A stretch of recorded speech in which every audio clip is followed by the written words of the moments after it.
Okay, welcome to this video, guys. Today we're going to be talking about operations on decimals with addition and subtraction particularly. Now, for this learning goal, we're going to be sticking around with students solve problems involving percentages and all for operations with fractions and decimals. Additionally, you would be able to correctly perform the addition algorithm on decimal numbers and correctly perform the subtraction algorithm on decimal numbers. Okay.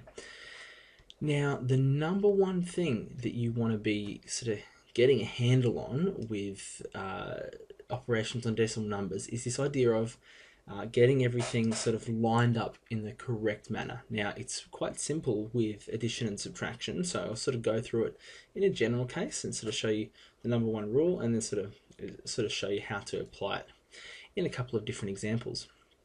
Okay, so getting all your decimal ducks in a row. So if you have a operation, let's say for instance with non-decimal numbers, so 238 plus 76. So if we're going to set this up in the algorithm, we're going to want to write it, so 238 plus, now the 7's always going to go under here because 7's is 10's, the 3 in this 238 is in 10's column as well. And the 6 is going to go like that. So as you can see, we've got, our 1's are all lined up, and our 10's are all lined up, and our 100's are all lined up. Okay? With decimals, it's sort of exactly the same. So if I had 43.6 plus 1.98, okay? So the important thing is to get the decimal points lined up with addition and subtraction, okay? So if I had I'd rewrite this 43.6 plus, now the decimal place is going to be directly under, so that means I'm going to have 1.98. Okay, now sometimes it's easy and it's going to help you if you sort of add in a zero there, just to sort of make sure you don't get stuck later on when you're actually going through the process of the algorithm. Okay, all right, so a couple of different couple of key ideas here. Basically just going to show you a couple of examples really. So we can apply the traditional addition algorithm to numbers with decimal places. This is our first little key idea. So for instance, if I had 4.85 plus 8.09, I might set that up like I showed you earlier. So 4.85 plus 8.09. Noticing that my decimal places are directly underneath each other. Okay, once I've done that, I'll just go about the addition algorithm as normal. So 5 and 9 is 14, 9 and 0 is 9, and then 4 and 8 is 12. Okay, 12.94. Okay, that's how we do that one. Showing a different example here. This one is a little bit different to set up. So 5.089 and now 21.32. So this is why you need to be careful. Make sure your decimal place is lined up. So here's my decimal place. So I know that I'm going to have a 21 here, 32. And because I don't have a digit to go here, I might want to write myself a 0. So I just don't get confused. Okay, so it's a good idea to do it that way. We're adding these. So 9, 0 is 9, 8 and 2 is 10, 1 and 3 is 4, 5 and 1 is 6, 2, 26.409. Okay, now you've probably seen a lot of this stuff before, but it's a good idea to sort of get a handle on it again, sort of see the way that I'd like you to set things out.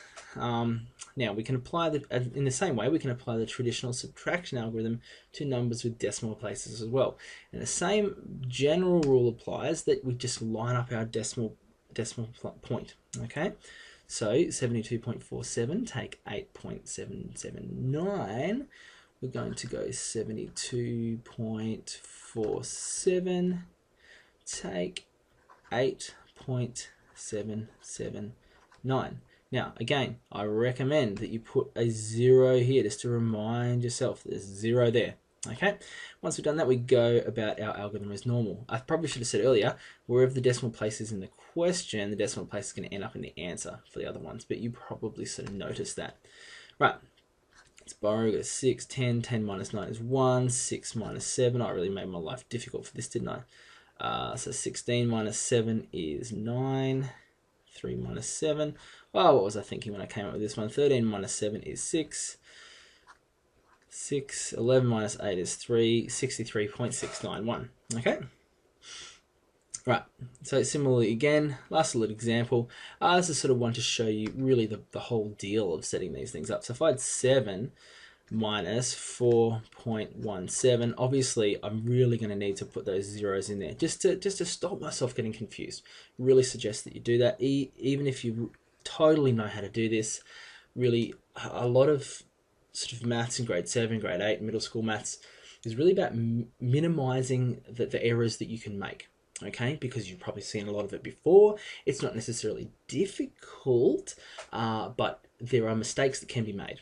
And one of the best things you can do is think of how can I minimize the amount of mistakes I can make. Okay, let's go about this. So I've got 0,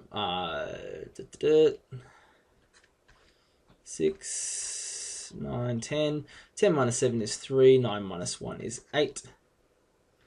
Is my decimal point. 6 minus 4 is 2. 2.83. That's the worst 3 I've ever seen. Just fix that up. 2.83.